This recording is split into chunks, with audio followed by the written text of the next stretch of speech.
Welcome to the show, sir. I appreciate you joining us, and I've been looking forward to this since I reached out to you last week. But um, how's life since you've it's just how's life in general?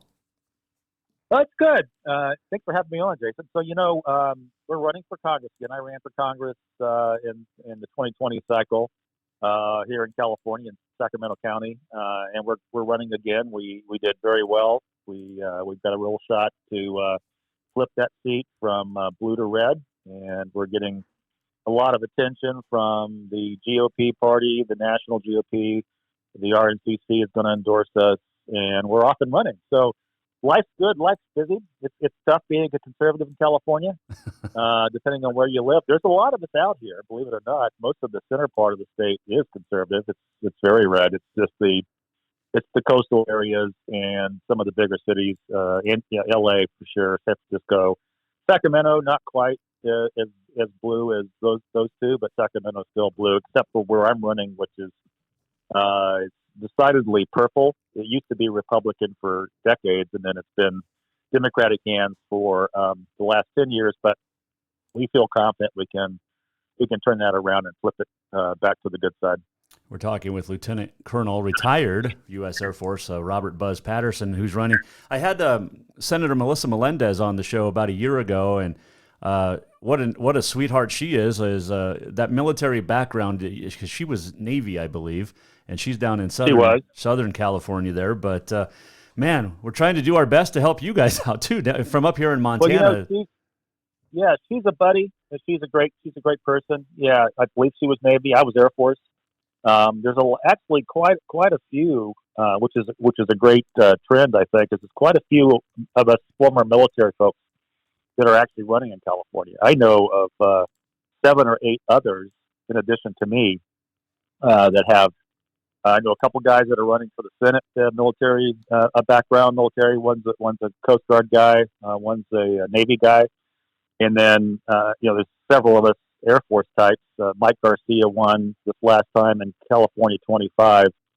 I'm running in California 7, and right next to me in California 6 is Tamika Hamilton, who's also she's actively in the Air Force. Actually, she's still in the Air Force. Okay. So we've got a lot of us out here, and I think California needs a little military leadership, and California, I think, has proven that we can't keep generating the same kind of politicians.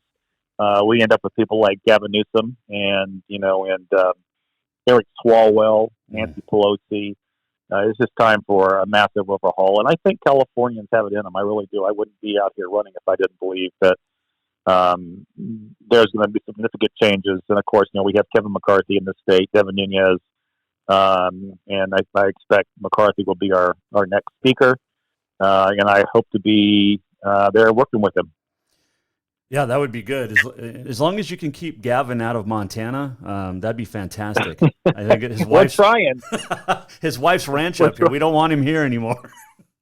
Well, nobody wants him. He was down in Mexico for a while a couple weeks ago, and we were trying to see if we could close the border between Southern California and Mexico, so he couldn't come home from Cabo. But he made it back in. But there's no telling where he is. The guy doesn't work much.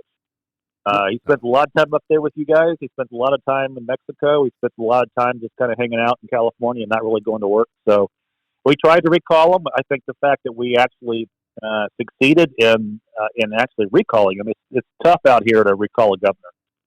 So we actually got him recalled, and then we lost. We lost, of course, actually taking him out of office. But we did some damage, and I think that just shows that the direction the state's heading, and I think it's going to be good. It's a lot of work out here. I mean, I would love to move to Montana and just kick back and take it easy.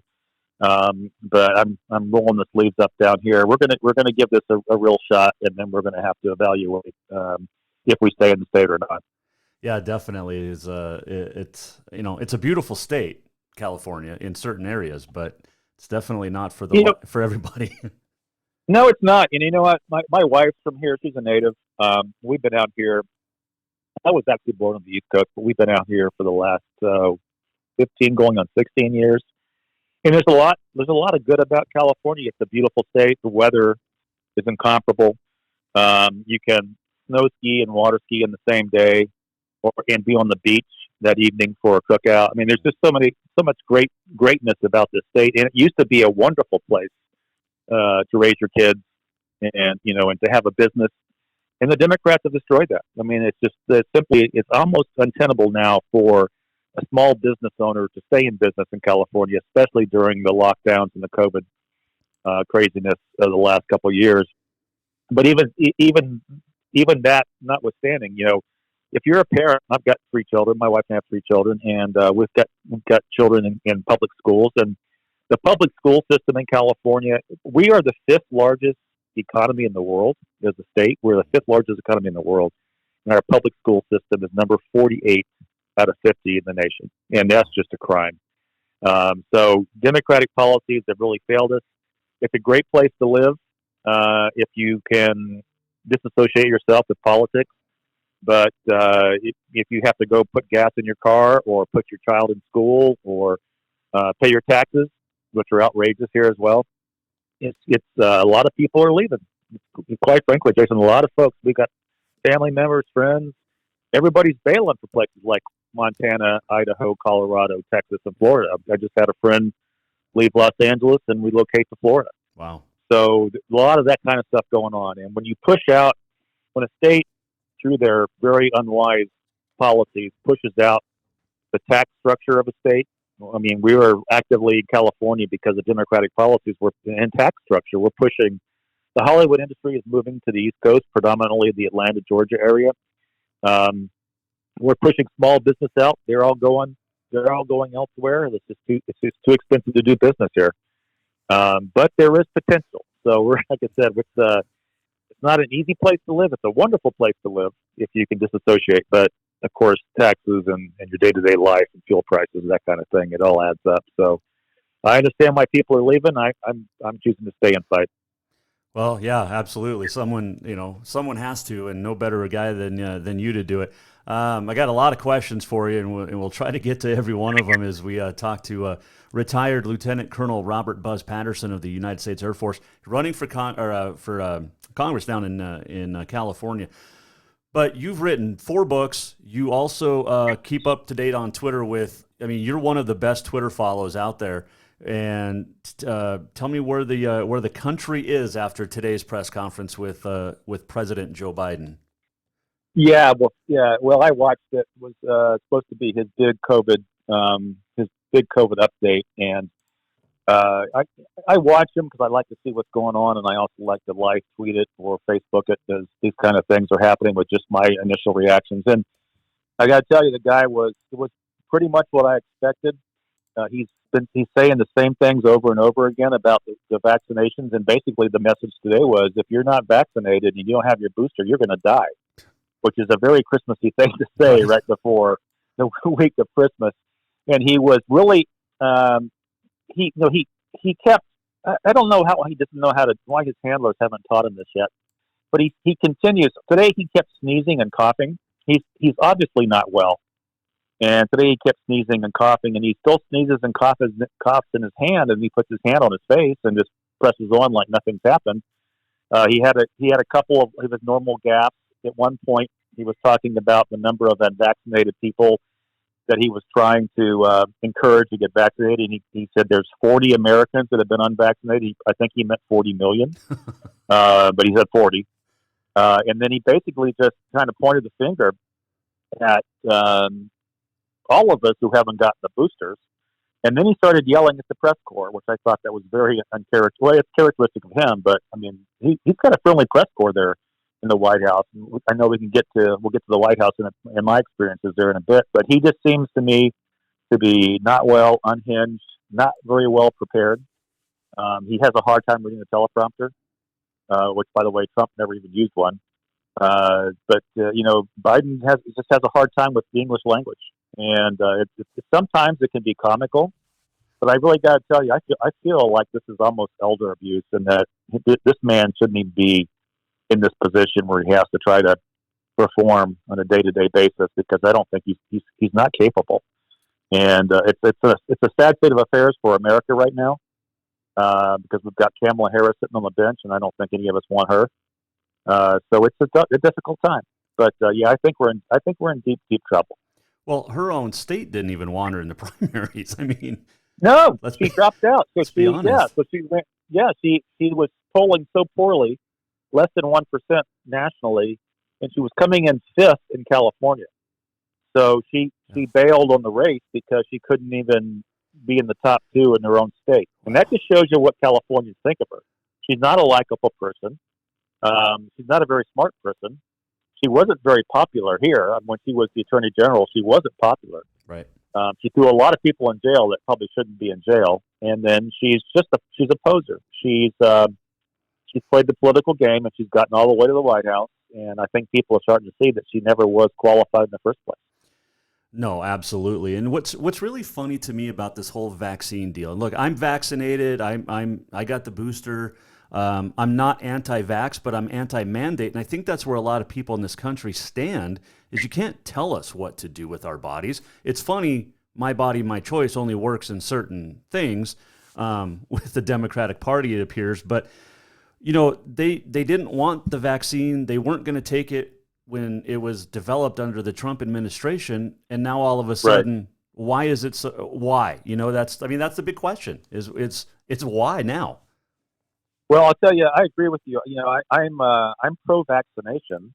I'm just anti, mandates and violations on personal liberties and freedoms. I'm vaccinated, and I probably will haven't gotten the booster yet, but I probably will. I've got very good friends that are not and will never get it. They wouldn't dare of getting it. But you're right. You can't, when you're campaigning, as both Biden and Harris did, when you're campaigning for the White House and you say, I'm not going to take the vaccine because President Trump created it, and then you're telling me a year and a half later that if I don't take it, then I'm going to die. Mhm. That's one of the biggest flip flops I can ever remember in political history. Is they basically said they were not going to take it when they were candidates, and now that they're in office, of course, if we don't take it, then we're the ones being threatened now. We're the ones being accused of not playing ball and not being patriotic. So it's a farce. I stand with, I think everybody has the individual freedom to choose what goes into their body because I'm the same way. It is my body and it is my choice, and my choice was to get the vaccinations because of my age, and I thought it was appropriate. And we've got younger kids, but they're not vaccinated. So we're whatever makes sense with what the information we have. That's how we roll. And I've got mine. My wife has not gotten hers. So it's an individual choice, and I'm not going to tell anybody they have to get it. And if they don't want to get it, I'm 100% behind them and will support that. Well, it's funny because even in was it today? I can't. A guy from CNN was ripping on Trump because but Trump pushed the other night with Bill O'Reilly. He said, "Look, I'm vaccinated. I just got the booster." And then he got booed by his own people, basically. But they're still saying that Trump doesn't support the vaccination. And it's like, what are you reading? What do these guys listen to Yeah. in liberal media? Well, see, I think Trump's going to run again, and I hope he does. I think he'll be the president again if he does. I think that you got to remember where Trump's coming from politically. I mean, he created the vaccine. It was, his Operation Warp Speed was the reason why we have vaccinations right now at all. So he can't. I don't think he can.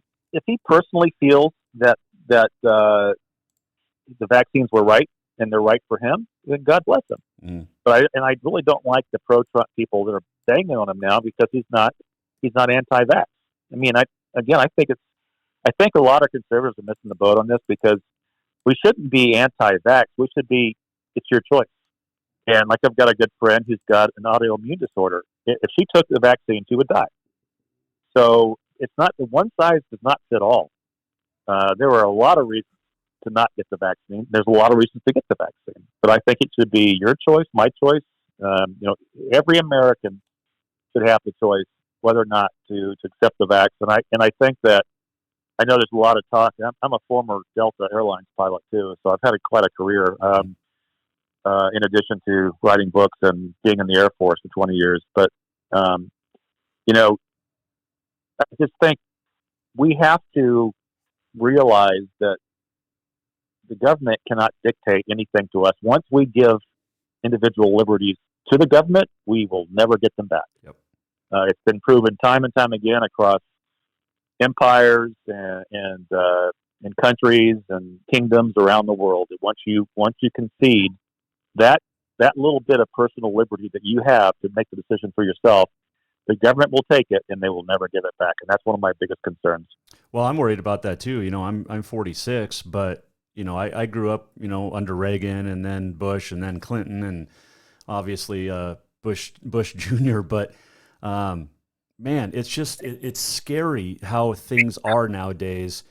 Buzz, when you look at the country, forget the world, just the United States. It's like, when is that Civil War II going to happen? And I don't know how close you think we are to that, but some days it just really feels like we're headed that way.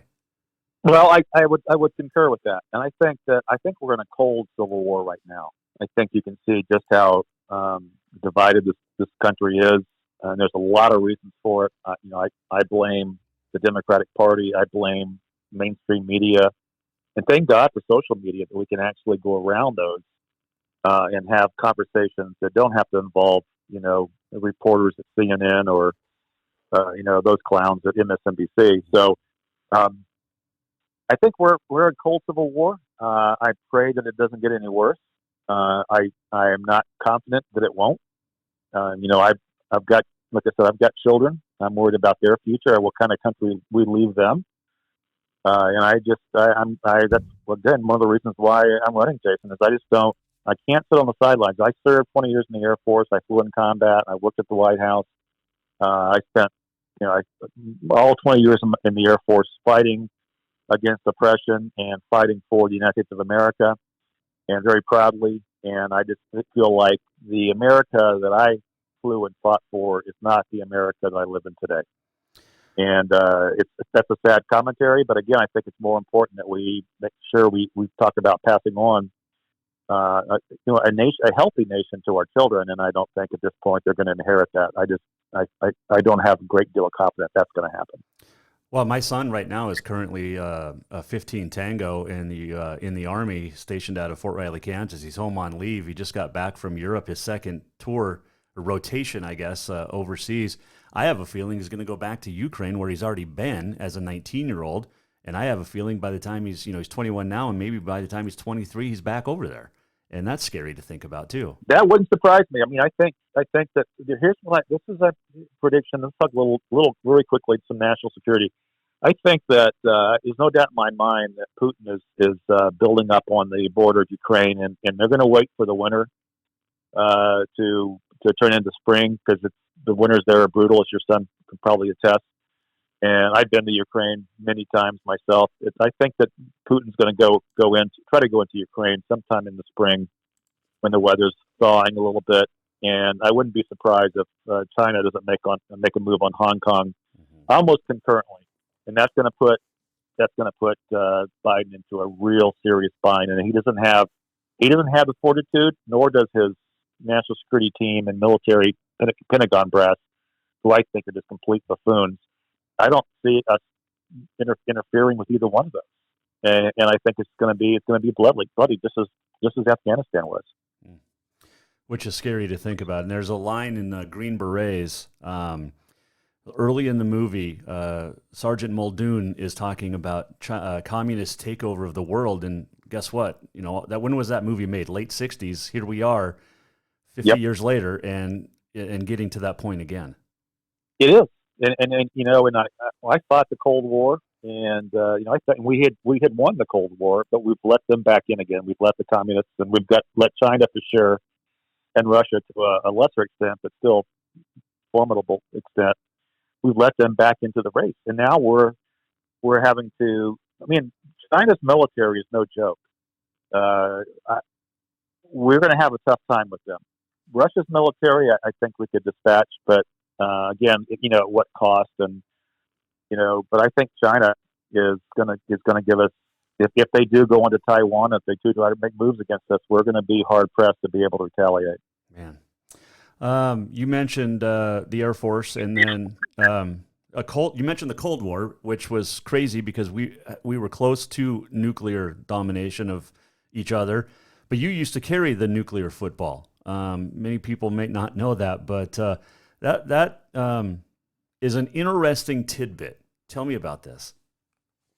So I was an Air Force pilot and flying all over the world. And the White House called me in the fall of 1995 and asked me to come interview to be President Bill Clinton's senior Air Force aide and carry the nuclear football. And I was hired to do that. I did it for 2 years, 96 to 98. And as such, as the nuclear football carrier, the military aide, you have a bedroom in the White House, you have an office in the White House. Wherever the president goes, you go.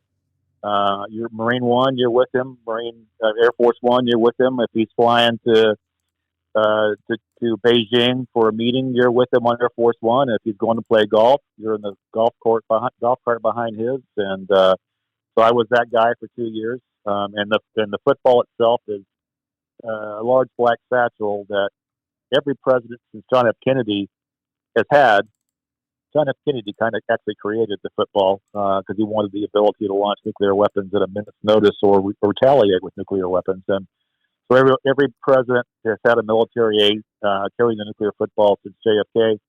I was that guy for Bill Clinton, and everything that's in that satchel is what the president needs to launch nuclear weapons or retaliate with nuclear weapons, no matter where he is, 24/7, 365, whether we're at the White House or we're in the air in Air Force One or we're in a hotel in Nairobi, Kenya.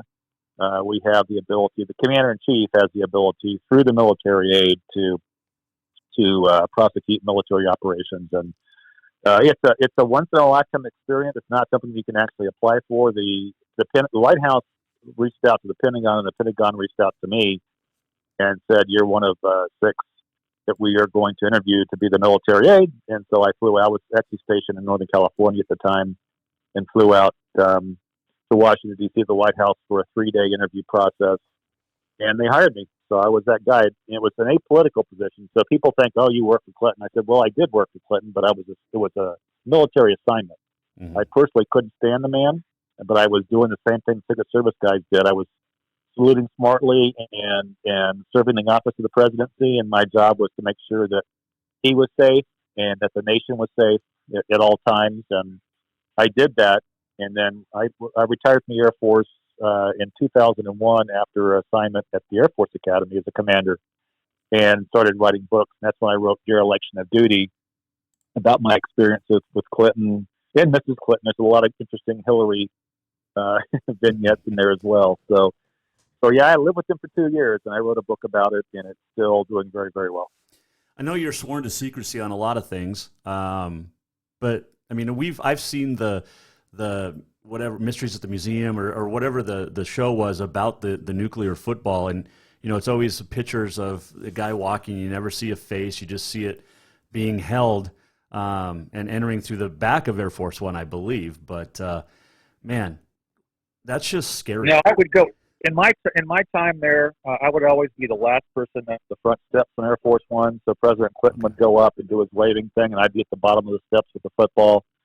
And as soon as he got up, onto the airplane into his office, I would be the last person up with the football, and then go to my seat on my Air Force One is beautiful, by the way. Inside of Air Force One is absolutely the best flying experience of your life. So I would go back and get in my seat, which was in a cabin just behind his office on the airplane. So I was right there within yelling distance for those 2 years. So it was, again, once in a lifetime, great experience, great memories. And but I had to live with the Clintons for 2 years, so that was kind of the downside. But I kept my mouth shut until I retired. Well, that's good. So was Monica on the plane, or can I ask that? Monica was on the plane one time. Actually, that's a great question. So yeah, she was on the manifest one time that I recall, because I was in charge of the passenger manifest on Air Force One too. Okay. So I remember seeing the name one time. I remember seeing her around frequently. So when I first got there, which was May of 1996, she and Bill were having their fling, and I used to see her in and around the Oval Office. And I used to ask the Secret Service guys, what's going on here? Who's this? And they would tell me very, quietly, hey, he's seeing her, and they're kind of close friends, and just let it go. So I did, but I saw her frequently, especially on weekends when Hillary would be out of town away from the White House. Monica would come visit Bill on the weekend in the Oval Office or wherever. So I was there at the same time she was there. And in fact, I left right when the impeachment started going down with Clinton. So early '98, I was on my way out. I hit my two-year point, and I didn't want to stay. I didn't want to extend. I wanted to get the hell out of there. And I went back to the Air Force, and then the impeachment happened that fall. So I was there just prior to all that going down. What was Hillary like in the White? Because I feel like she's going to run again. I think, you know what? God, I hope so. I mean, she is the most evil, vindictive, profane human being I've ever met, possibly.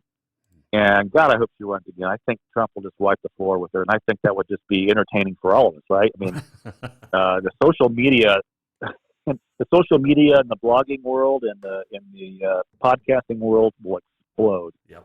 And and my books will start selling again. So selfishly, I'd love for her to run again. I'd probably sell another 2,000 or 3,000 books if she does. So, so there's that. Yeah, she is. You know, and I'll tell you this in all honesty, being around him like I was daily, and I went jogging with him in the morning. I'd go to the golf course with him. We'd hang out sometimes and just talk about college football or whatever. He was actually a really gregarious, fun guy to be around. She is the antithesis of that, like to the nth degree. She is not nice. She's not friendly. Nobody likes her. She thinks she's intelligent, and she is not as intelligent as he is, but she's intelligent. But she's not charismatic. She doesn't have the speaking ability that he does. He was a natural politician, and she is anything but natural. And I think it comes through. I mean, she reminds me a lot of Kamala Harris. People just don't like her. You can say it's misogyny, you can say it's whatever, but it's not. People, they're just unlikable human beings, and I think people see right through it. I mean, I know Democrats that can't stand Hillary, and for good reason.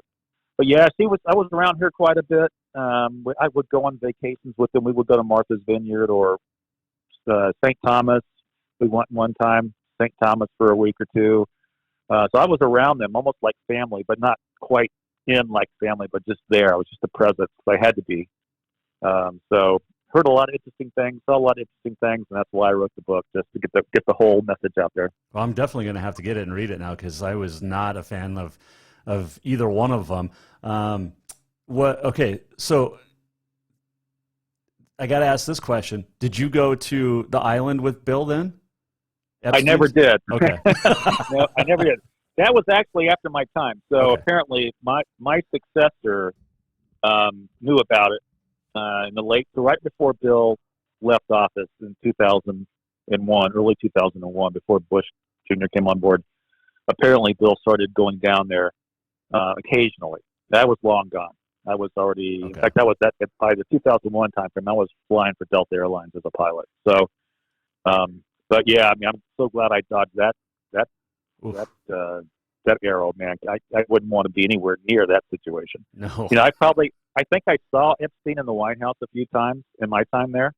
In fact, I'm pretty sure I did. But there were so many people like that coming and going that, I remember, lots of Hollywood people, lots of producers, lots of actresses, lots of actors coming and going to the White House at all hours. And I was there, but it kind of became a blur. When you see Tom Pitt and I'm sorry, what's the actor's name? Brad Pitt. You see Brad Pitt and Tom Hanks. Tom Hanks was there a few times. Brad Pitt was there. Gwyneth Paltrow was there a few times. Robert Duvall. All these guys. It was a fairly frequent occurrence, and I'm sure that Epstein was there a few times. So I never met the guy personally, but I'm sure I saw him. Oh yeah, I have no doubt about that.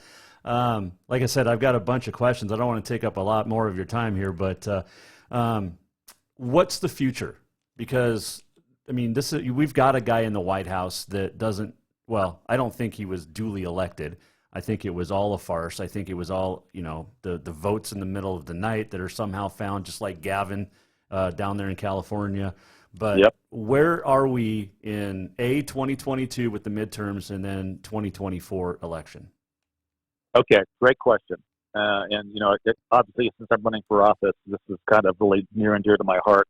I'm talking to my strategist and campaign manager all the time about how it's shaken out.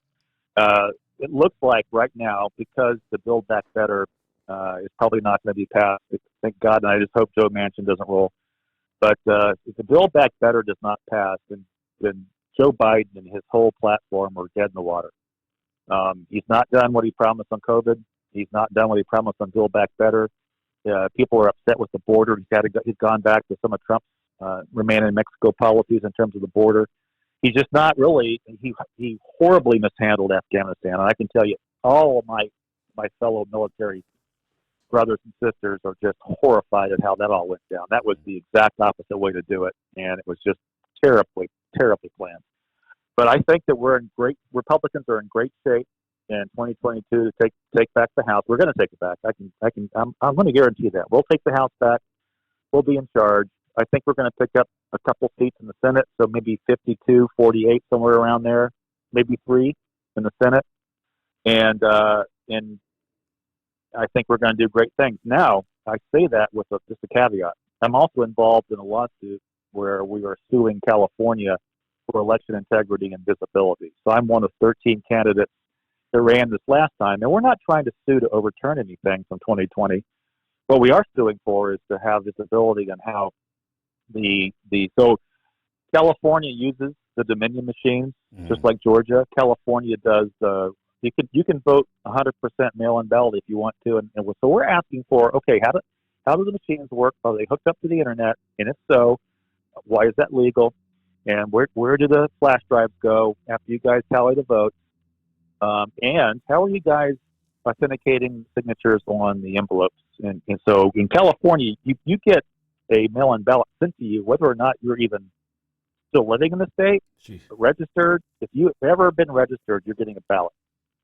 So we want accountability for that. So it's a dual-edged sword. Yes, we're going to do well in 2022 in a little less than a year. But at the same time, we're also going after through the legal means. We're actually in Superior Court, Circuit Court here in California. We're suing several counties, one of which is mine, Sacramento County, and not trying to overturn anything. We're just saying preserve your records, let us see them, and show us how the machines are working and why we should believe you. And so far, we've had a lot of success there, and we're still in court though. So whether it's decided by November of next year, I don't know.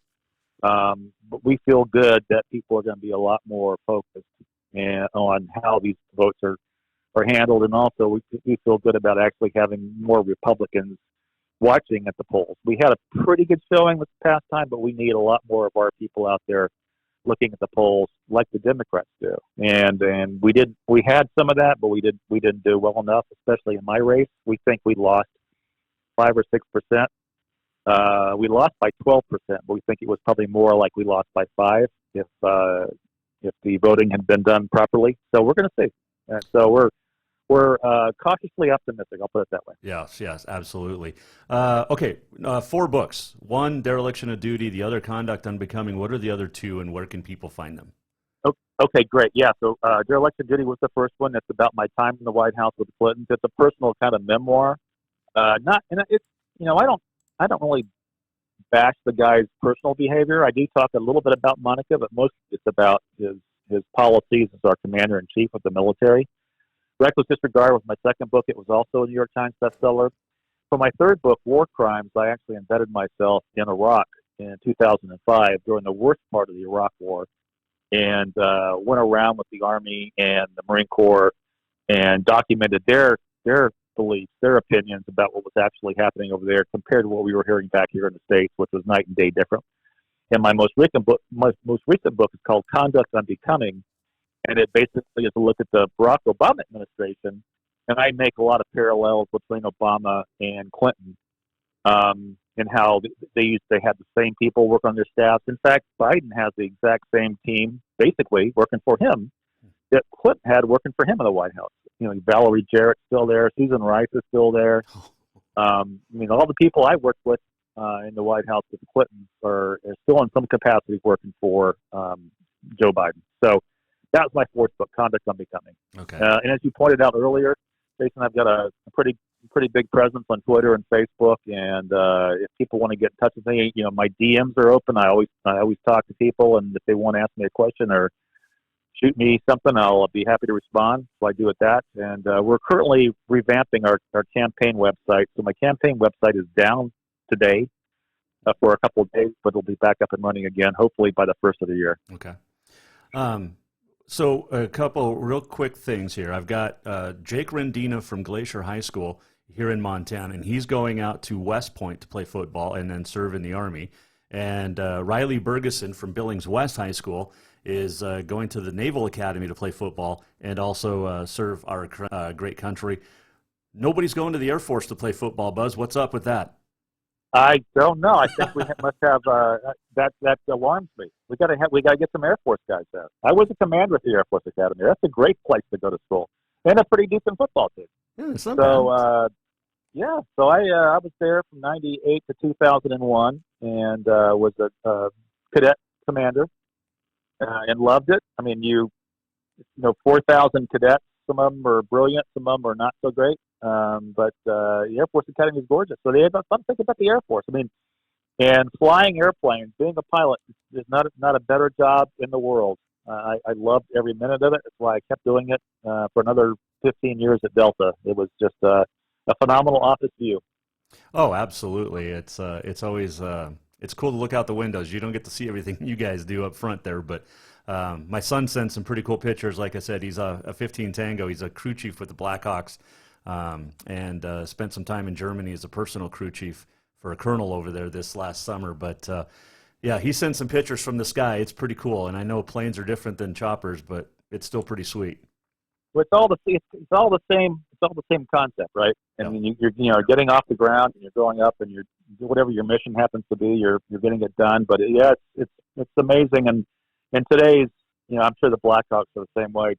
Today's technology and avionics, the airplanes we have today are it's magic. When I came up in the Air Force in 1982 and 83, it was all dials, and we didn't have GPS, we didn't have glass cockpits, we didn't have all the computers that these airplanes have now. And when I was flying for Delta, we had the state of the art stuff, man. And it was magic. It was fun.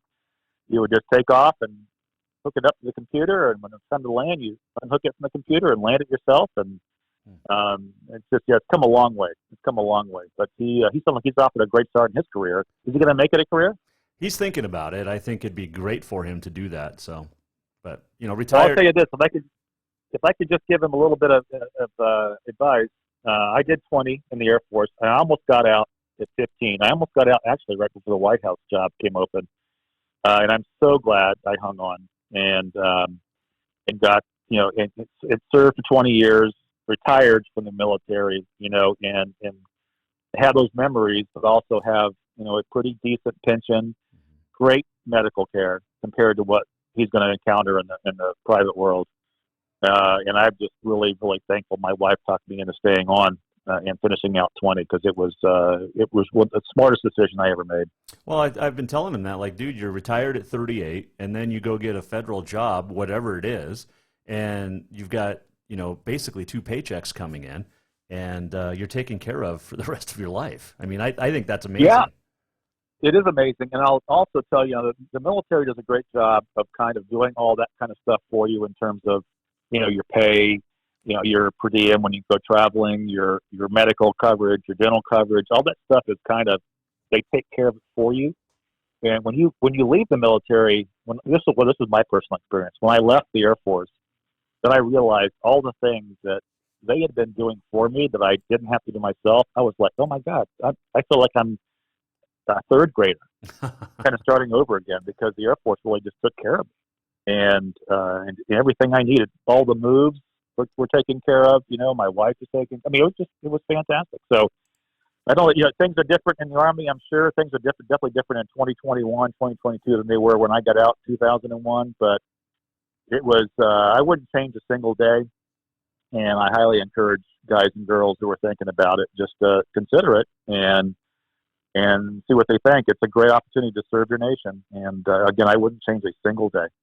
Man, that is awesome. Hey, I'd like to get you back on sometime to talk more about just the White House and things like that, but I've taken up so much of your time already today. But come back on. I'll tell you what, Jason. Yeah, anytime. Just shoot me a email or a text, and I'll be happy to come back on. Well, we can't do much for your campaign up here, but we can definitely talk politics and have some fun. There's no doubt about that. I think we're on the same wavelength. By the way, well, you know what? Go ahead. I'm sorry. Go ahead. No, I'm sorry. Go ahead. I was just going to say, can you tell your boys and girls at Delta so we stop wearing masks on planes, because it doesn't literally nothing. Hey, they're working on it. They're working on it. My brother-in-law is a Delta captain who refuses to get the jab and refuses to wear the mask. And he's so far Delta has not for the passengers and the crew. They're doing the mask requirements, but the CEOs were just up in D.C. I guess day before yesterday's thing. You know, the air in cabins, in airline cabins, is so pure. It's even more pure in terms of what you're breathing than in an ER somewhere, because the airplanes circulate all those through HEPA filter, all the air in the cabins coming through HEPA filters, and it's safe. And I think the airlines realize that they just can't put up with this mask stuff for much longer. They're just going to really start impacting them again. And of course, then the other side of that coin is you've got a lot of Democrats that are pushing for vaccine passports to fly domestically in this country, and that'll destroy the airlines. So I know the CEOs and a lot of my former peers at Delta are like, they're appalled at what's going on, and they just about had it. A lot of guys are retiring early, which is I think is interesting, because they're saying, no, I'm not gonna put up with this. I'm gonna go ahead and take my payout and get out of here. So it's a very volatile time, not just in the airlines, but in the medical field and law enforcement and fire departments. I mean, we're forcing a lot of good people to the streets, yep. And it's not going to behoove it's not going to do our country well in terms of our economy or our future, liberties. And I think that Biden's and the Democrats have way overstepped. 100% on your side on that one. And if I lived in California in that District 7, I would vote for you. But as I'm not, I will just continue to support you from afar. That sounds great, Jason. Thanks so much. You actually probably, away in California, you probably could vote for me anyway. It would probably never catch you. That reminds me of what Bob Dole's last words, basically, when he passed away, is I wonder if I can still vote in Chicago. So. That's perfect. That was great. Exactly. Best of luck. Hey, have a very Merry Christmas, a Happy New Year, and I look forward to chatting with you in the future, and definitely reading your book too. Or books, I guess, plural. Yeah. Thanks so much, Jason. Yeah, looking forward to. You have a great Christmas too. Have a safe one, and let's talk soon.